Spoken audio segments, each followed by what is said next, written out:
In this video's description, I said that I would not be debating this because I had every intention of making this video. I'm going to make it quick.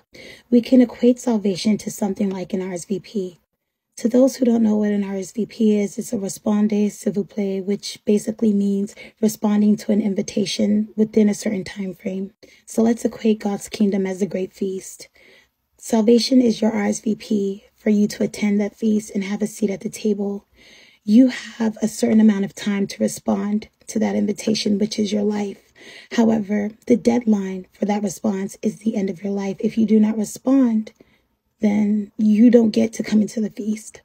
To those who do not accept that RSVP, they do not mark yes, they do not believe in Jesus Christ, yes, they can lose their salvation. And to the people who do believe in Jesus Christ and accept his gift of salvation, there's still another part to it.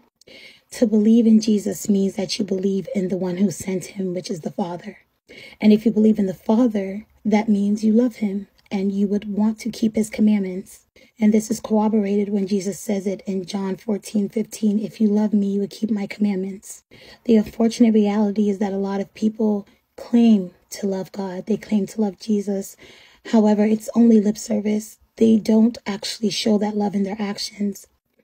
And God knew this. That's why in Matthew 15:8, he said, they worship me with their lips, but their hearts are far from me. No one understands to truly believe in God means that you love him and you honor him and you respect the sacrifice he gave for us on the cross on Calvary. And this is coming from someone who was once lukewarm, where I truly in my mind believed I loved God, but there is no way I could have loved him when I consistently hurt him with my actions through constantly sinning, cognizantly sinning. I was planning when I was going to sin, for goodness sake.